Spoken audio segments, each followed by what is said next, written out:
Hi Andy, this is Tirmal Kumari. Now I want to make a video on canons of taxation. Very important topic in income tax. That too this is helpful to become students. Now canon. What is the meaning of that word canon? Simple Andy. It is so canon is nothing but the principles or rules. So based on these principles and then rules, government is able to make a good tax administration system while preparing the tax policies. So these principles can be helpful to the government to make or to provide a good administrative system. Here first these principles is given by Adam Smith. According to him, we have 4 canons of taxation. The first canon is canon of equality. According to this principle, here we can make the people into 2 categories. First one is the higher income group people and second one is the lower income group people. Here they can fix the tax rates proportionately to the income and wealth of the people. Here higher income group people are able to pay more tax, but lower income people, they are unable to pay. So based on their capability to pay, their ability to pay, so the tax system can be prepared based on that. So then this can reduce the burden on the lower income people because higher income people are able to pay. So this is called a canon of equality, one of the important principle. And then second one is canon of certainty. Here according to this principle, see what is the tax amount and what is the due date and how we can pay the tax, how we can file the return. Everything should be clear and certain. There is no confusions in that. Means making a simple tax system that can helpful to the taxpayers without any confusions. They are able to pay, they are able to follow the guidelines of the government. Now the third principle, that is canon of convenience. According to this principle, we can make the tax system, it is in a convenient manner.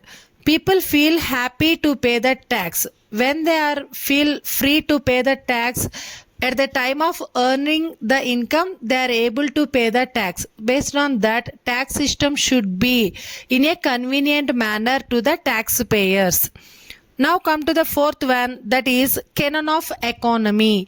According to this principle, here collecting the what is the cost of collecting the tax should be minimized because every rupee of tax which is collected by the government need to be spent on welfare of the people or welfare of the society.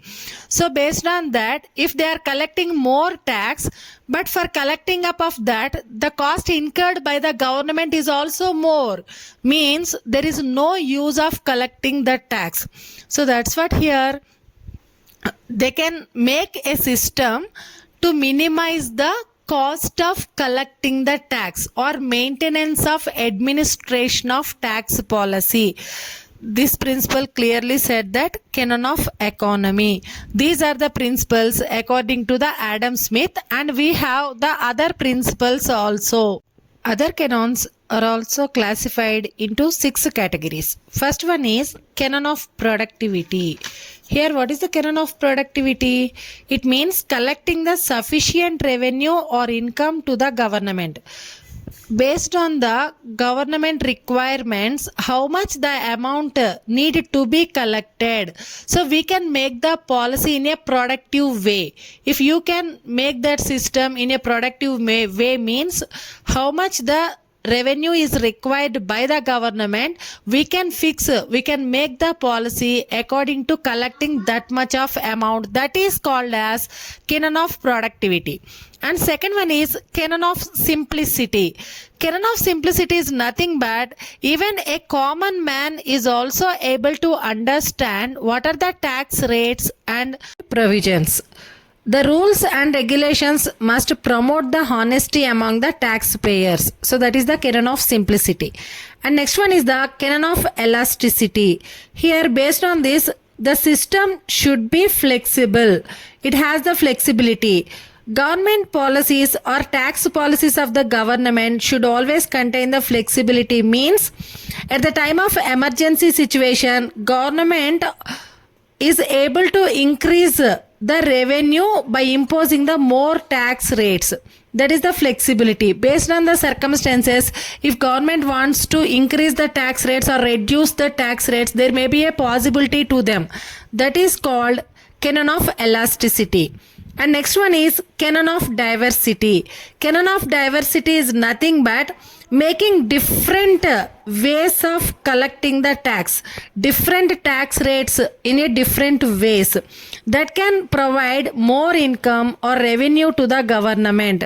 Instead of using one tax system or one tax plans, they are diversifying their plans to collect or generate the more revenue. That is called as canon of diversity. And the next one is canon of expediency. Here this principle means taxes should be levied after considering the economical, social and political factors. Without considering these, if we want to make one policy that can sometimes can provide the resistance in the social or political situations. Then next one, canon of coordination. Here, while collecting the taxes, coordination among the state government, central government and local authorities should compulsory. If these governments haven't any coordination while making the policies or tax structures, there may be a possibility of avoidance of the tax by the taxpayers. So these are the other canons of the taxation according to the economist. Thank you, Andy. Thank you so much. Please like and subscribe my channel.